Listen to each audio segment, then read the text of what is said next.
धारा है बीएनएस की 271 जो कि आईपीसी की धारा 269 के समरूप है।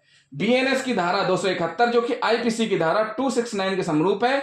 उपेक्षापूर्ण कार्य जिससे जीवन के लिए संकटपूर्ण रोग का संक्रमण फैलना संभाव्य है। क्या है? संक्रमण फैलना संभाव्य हो।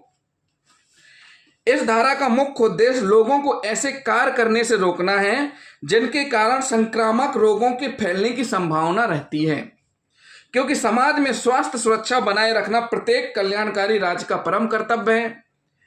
जहां हैजे से पीड़ित कोई रोगी अपने रोग के बारे में रेलवे अधिकारियों को सूचना दिए बिना रेल से यात्रा करता है तथा उसके रोग के विषय में जानते हुए भी उसका टिकट खरीदता है तथा उसके साथ यात्रा करता है, तो उस व्यक्ति को बीएनएस की धारा 271 के अंतर्गत दोषी माना जाएगा तथा को इसके दुष्प्रेरण के लिए अपराधी माना जाएगा। इस धारा के आवश्यक तत्व कौन कौन से हैं? पहला है, मामले में अंतर्निहित रोग जीवन के लिए घातक तथा संक्रामक हो। नंबर दूसरा, अभियुक्त द्वारा ऐसा कार्य या कार्यलोप किया गया हो जिससे संक्रमण फैलना संभाव्य था। नंबर तीसरा, अभियुक्त का कार्य या कार्यलोप उपेक्षापूर्ण तथा विधि विरुद्ध हो। नंबर चौथा, अभियुक्त यह जानता हो या विश्वास करने का कारण रखता हो कि उसके कार्य या कार्यलोप यथास्थिति से संक्रामक रोग के फैलने की संभावना है। उल्लेखनीय है कि बीएनएस की धारा 271 के अंतर्गत उपेक्षापूर्वक संक्रामक रोग फैलाना अपराध है, न कि सांसर्गिक रोग।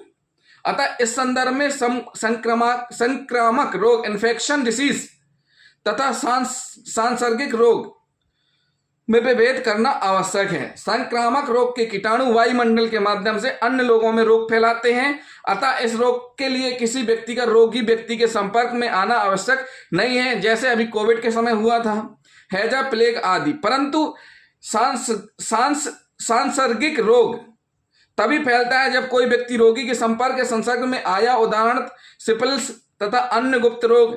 तात्पर्य यह है कि सांसर्गिक रोग रोगी के प्रत्यक्ष संपर्क से फैलते हैं, जबकि संक्रामक रोग अप्रत्यक्ष रूप से रोग के जीवाणुओं तथा वायुमंडल के माध्यम से फैलाए जाते हैं।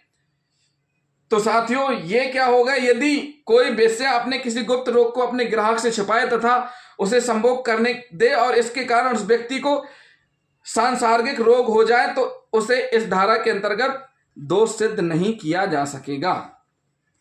तो साथियों, ये कुछ उदाहरण हुए जो हमने आपको बताए हैं। साथ ही साथ हमने ये भी बताया कि कौन कौन से ऐसे रोग हैं जो फैलते हैं, संक्रामक रोग कौन से हैं, संक्रामक रोग कौन से हैं, इन्फेक्शन डिसीज कौन से हैं। अगर इस प्रकार का कृत्य जानते हुए कोई करता है, जिसको इस प्रकार की बीमारी है, फिर भी वह बाहर निकलता है या सफर करता है, तो उसको दंडित किया जाएगा, जिसमें 6 माह तक का कारावास, जुर्माना दोनों से दंडित किए जाने का प्रावधान है।